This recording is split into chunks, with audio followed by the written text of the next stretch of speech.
Hey guys, it's Mickey again, Scottsdale, Arizona. Hey, so listen, I wanted to make a quick video today about the arm thingies going around. It's a confusing time, and I know I, for one, have been very confused by the narrative on this one, and so I'm just going to share with you my research, and you can take this or leave it, but it is definitely confusing. Here's my overall take. I think that this has been known about for many, many years. I think that the Alliance knew about this situation coming for at least since 2012. They have dismantled the GE, and they've also dismantled the food shortages that were coming, especially in America. I was watching that really closely. I don't know if you guys knew this, but when the bad flu came, they were forcing all of the farmers to euthanize all their animals, throw away all their milk, their eggs, their produce, and Trump just sat there and he let them do it because he knew they had a complete monopoly on our food supply. China did, and he let them throw away all their poisoned food. And sure enough, a month later, he came out with something like $32 billion to all the local farmers, just immediately decentralizing the food supply in America. I don't know what's going on globally, but I know I was watching that really closely back in around April 2020. So they've dismantled a lot. We've also heard stories from 107. I just call him 107, not his real name, that they've even blocked, I don't know, other attacks, biochemical attacks, and that there's obviously been a cyber attack going on that they've blocked in many ways. I do have some connections to some of the power companies, and there were definitely some cyber attacks going on throughout our country. So let's just think for 1 second of all the things that they have disarmed. They have been dismantling everything underneath the Capitol. So we have to assume that this thing was known about and that it's been disarmed. So I truly believe that there is a good, I don't know of a better word, but reset and a bad one. And I think there was a good and a bad one.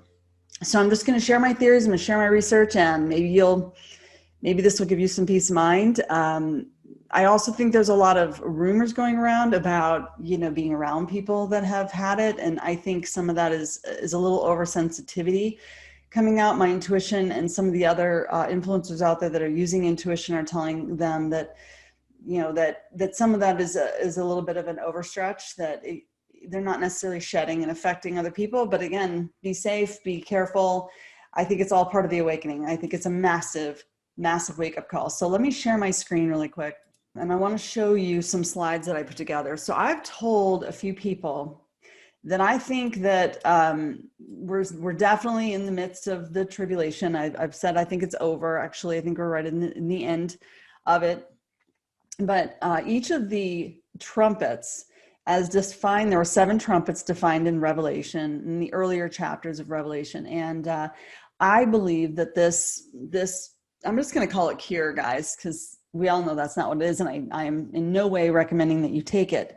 But I do think that for those that do decide to take it, it may actually be a healing agent, and that it may actually be causing some type of a Herxheimer reaction in some people. If you are very acidic and you take, let's say, again, I don't know what words I can say, but it's that candy that melts in your mouth, not in your hands. The letters of that candy, there's, it's like an antiviral, anti-parasitic medication that would definitely cause a Herxheimer reaction, or HCQ, or other like ivermectin, other types of medications could certainly cause a reaction, including things like nervous system issues, vomiting, or headaches, or rashes and things like that. So let's just explore this theory. Let's go on a journey. I've pulled together all the different research from different influencers, and I think we have more than we know. We need to open our mind and expand our thinking, guys. I'm using my intuition. I'm using the resources that I have in front of me, and I'm just trying to pull pieces together. So come with me on this journey today. I know this is a tricky topic, but so in Revelation 9, it says, The fifth angel sounded his trumpet, and I saw a star that had fallen from the sky to the earth. The star was given a key to the shaft of the abyss. Okay, so we all know there was a lot of evil going on underground. And this is the first time in human history we've ever seen that get cleaned up. When he opened the abyss, smoke rose from it like the smoke from a gigantic furnace.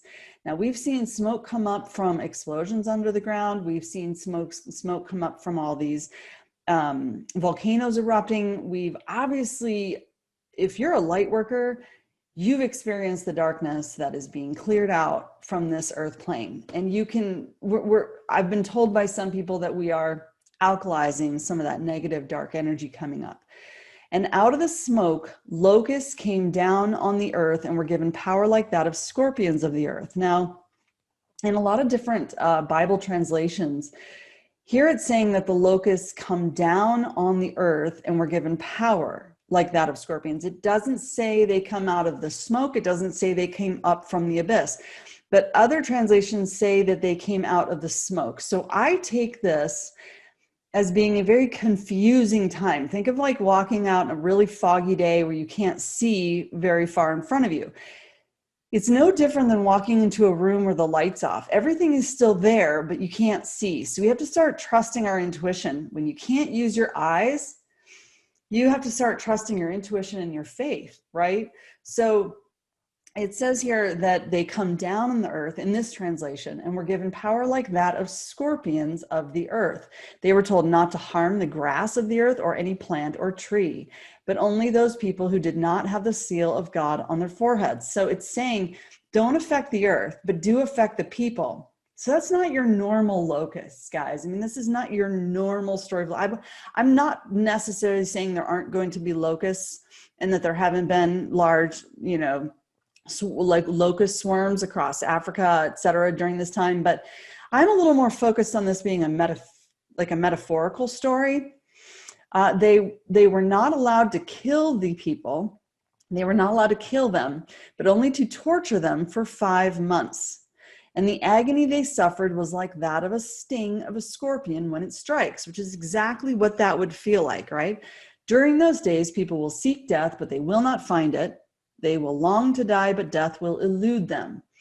Well, that tells me people are going to be in some pretty severe fear, which they have been. And if you wake up after you take this thing, you might be really afraid of what you just took, because we all have been given the tools as truthers to share with these people what the bad version of this was supposed to have. It was definitely clear to us this was not something you should take. Then it says the locusts look like horses prepared for battle. Horses, interesting. On their heads they wore something like crowns of gold, and their faces resembled human faces. Their hair was like a woman's hair, and their teeth were like lion's teeth. They had breastplates like breastplates of iron, and the sound of their wings was like the thundering of many horses and chariots rushing into battle. They had tails with stingers like scorpions, and in their tails they had the power to torment people for 5 months. They had as king over them the angel of the abyss, whose name in Hebrew is Abaddon, and in Greek is Apollon. Kind of a strange description, right, guys? I mean, we've got, long hair, has a face like a man, a gold crown. There's a breastplate with a stinger, and they can fly. Okay, well, let's just take that and run with it. So let's start by looking into Apollon. The first thing I wanted to know, is Apollon the same as Apollo? And I did confirm that yes, Apollon was the same name as the god of the sun, known to the Greeks as Apollo or Apollyon.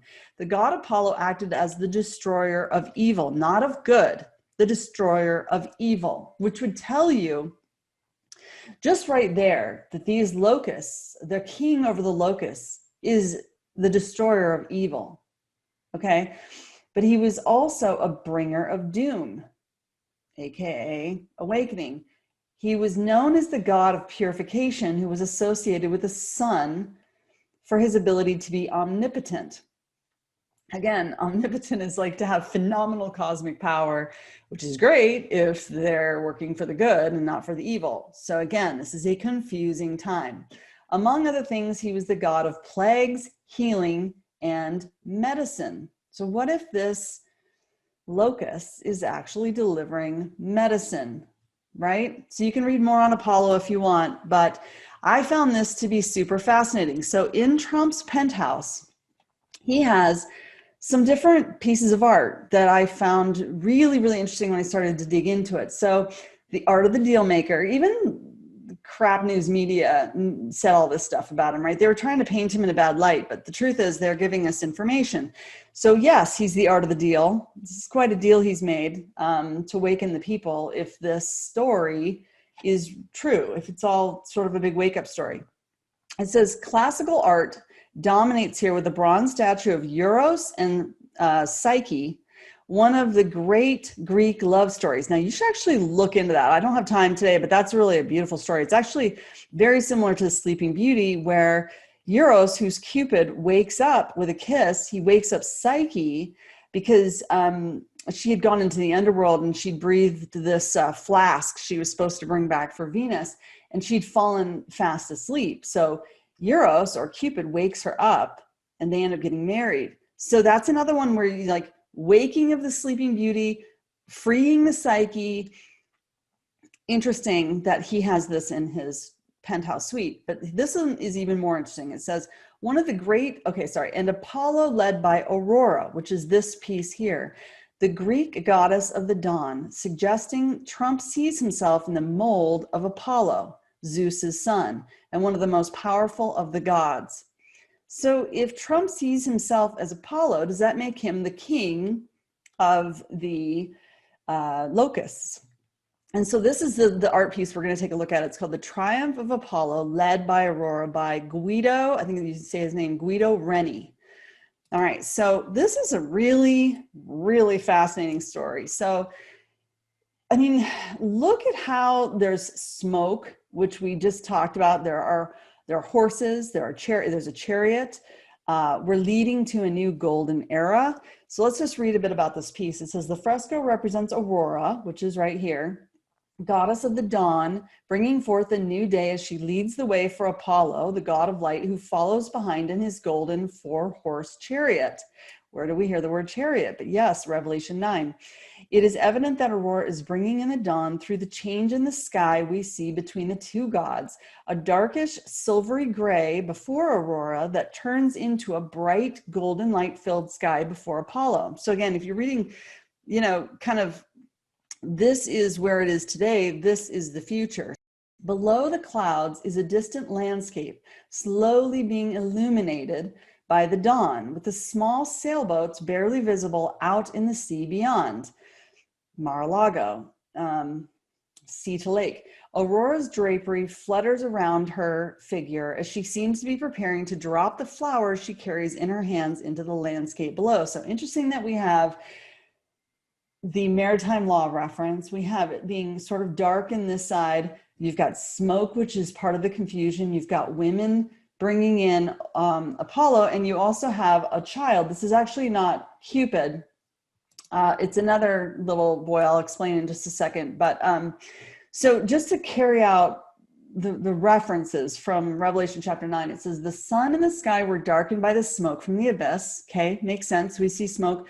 The locusts looked like horses prepared for battle, and the sound of their wings was like the thundering of many horses and chariots running into battle.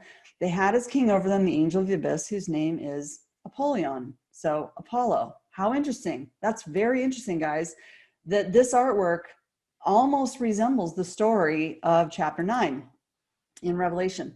Okay, so like I mentioned a second, where to put my head here, what I mentioned is that Apollo, clothed only in the light purple wrap, was wrapped in a warm golden halo of light, right? So he's got light all around him. Gold is everywhere with Trump. He's reigning in the golden age, right? Hovering between Aurora and Apollo is a torch-bearing Puto, a winged child identified as Phosphorus, an ancient personification of the morning star. Again, where do we see morning star but chapter 22, Revelation? and he's bringing in the torch. This is not actually Cupid. It is, they call him Puto.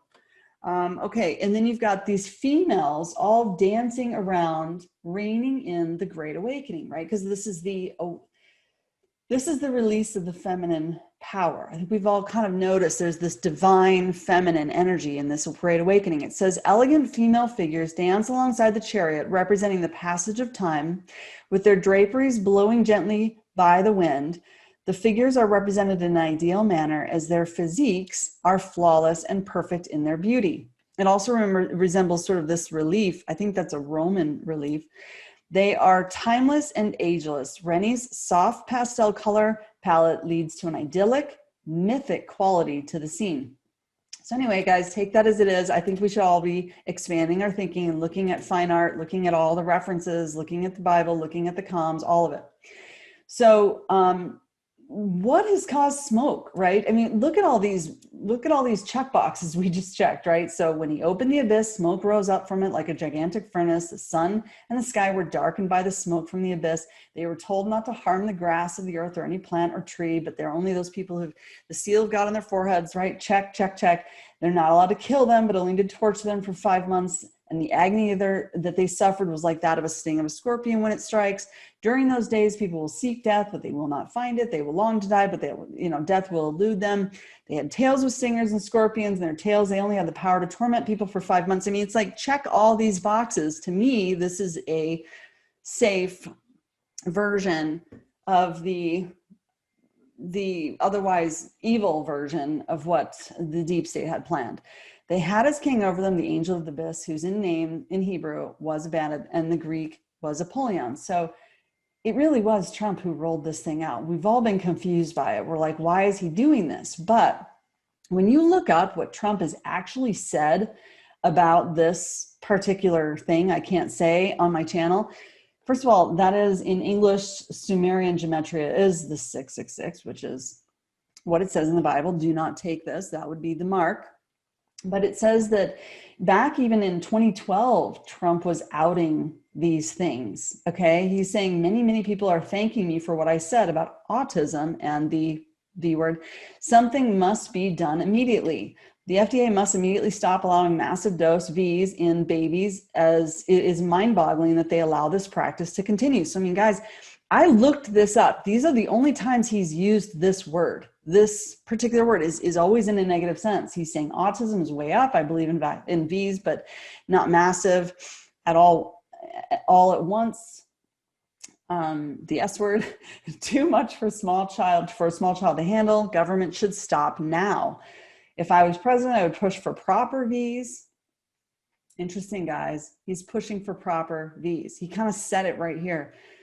But would not allow one-time massive S words into a small child that cannot take it, autism. So he's definitely calling it out. He's calling out Big Farm. You're spot on with your opinion on these, Big Farm and Big Ag control a lot of misinformation. Great job. I'm being proven right about massive V's. The doctors lied, save our children and their future. This is all 2014, this whole lineup here. So he does not use the V word. He uses a different word every time. He uses the S word, and he's used that on other occasions, right? And he's used that hand signal. So I think he's speaking to us in code, guys, and he's really straightforward about it. So let's look at a comm. So we know that Ivanka posted about this recently, and let's start here. I was really interested in this drop here because it says the V's, not all, and then down below it says the choice is yours, revelations, enough is enough. So I've really been looking to tie this particular drop with some type of a comm to let me know we're safe, that my family members who are choosing to do this are safe, and that they're not going to be harmed, but it will be a big wake-up call for them when they find out what it was intended to be. So I did find it interesting that she mentions Taurus. So today she got the S. I hope that you do too. Thank you, Nurse Taurus. So Taurus is in the astronomy. Taurus is the bull. It's the free will. So she's definitely saying, I hope that you do too, but use your free will. Also, if you look at this difference in days, so this drop came April 4th, this drop came April 14th, so that is 10 days. It's definitely dark. It's dark right now. There's a lot of fog and it's confusing. But another random thing, and I'm going to tell you this in my next slide, but if you do look up the tarot, and I know you guys are thinking, how could you be mixing Bible and tarot? Guys, we need to expand our thinking. There's no reason why this information is out there. It's out there for us. It's out there for the letter 17. So it's interesting that 1010 is displayed on this card, where it's a trumpet. This is one of the angels playing the trumpets in Revelation 9. You have a cross, which maybe would have stood for before, it was infiltrated, the red cross. And you have all these people worshiping this trumpet, this revelation, this awakening. Thank God for saving us. Thank God for swooping in and protecting us from this thing. So a week ago, or maybe it was a few weeks ago now, I had Tarot by Janine on my channel. She's so awesome. And I ran this theory by her. I don't know if you guys saw that video, but I ran this theory by her, and it's the first card that she pulled, the first card. And she did such a good job of describing it to me, what this card means, as she's obviously been doing this practice for, I don't know, several years now, like maybe 20 years. She says, the angel heralding a trumpet, waking up the sleepers or the dead. The number 20 is a wake-up call card. When it comes in a reading, it's telling people to pay attention. The reader needs to really emphasize what's going on in the reading. Whatever is happening and whatever you may step, whatever way you step is going to make a huge difference. So be mindful. We have to be awake and conscious and rise up. This has been a card of 2020. This is a major arcana in the tarot. So this particular card has a lot of weight. You can't get around these cards. You have to deal with it. You must face what the major arcana is putting in front of you. And it's also called a Trump card. Like, it was called that before Trump was president, guys. Like, this is a Trump card. It trumps other cards.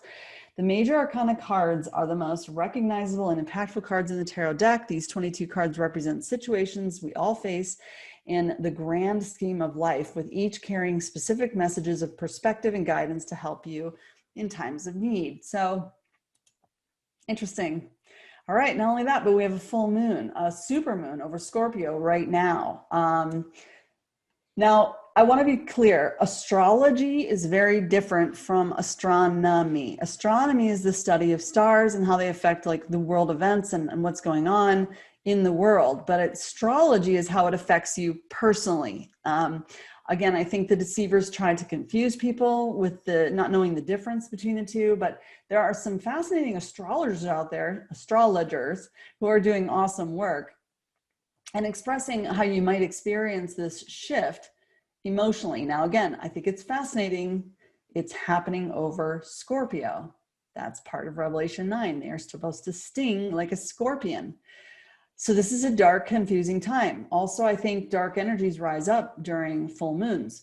Well, anyway, go check out Molly McCord. She has an awesome video where she goes through this chart of how this triad is happening and how the full moon in Scorpio is opposing the sun in Taurus. So again, you have these opposing energies between your free will and the Scorpio or the scorpion. So just don't fall into the trap. It's a trap, guys. Don't fall into the trap. Do not take this thing, and don't take it because you want to travel. Oops. All right. So every full moon is in opposition with the sun. It creates balance of the earthly energies of Taurus. Energy healing. What are you seeing that you are unaware of? Interesting. Your sense of what's happening within you is becoming heightened. So trust your intuition. The Scorpion energy is about what is under the surface, whereas the Taurus is about what is above, or what is happening in your own personal sphere. Take ownership of your power and your energy, even in ways that you can't put words to, but where you feel it strongly. So maybe now is the time to start speaking out about your beliefs. Something is coming up that you are going to be working through and understanding in a deeper way. The moon is opposing Uranus, Venus, Mercury. This represents a significant shift in energy. You are tapping into more of your truth. The planetary alignment is driving us to release what is no longer working, shift, change, or make decisions that are more in alignment versus sacrificing what brings us joy. So I just want to leave you guys with those thoughts. I know this is a tough time. It's very, very, very hazing. We have to just use our faith, pray, meditate, and try to bring light as much as we can to those around us who are still learning some hard lessons. The stories in the Bible are pretty intense lessons. They're intense, they're loud, and it has to kind of affect the whole world. I cannot say that every vial out there is safe. I would probably say that it's like playing Russian roulette, because there's no way the Alliance could control every last vial on planet Earth. So be careful, don't take it. For now, I would maybe not judge people who took it, but stay a little bit away from them, just in case, until we know for sure what's going on with these shedding rumors. All right, guys, I love you. I hope you all have a great day. We'll talk soon.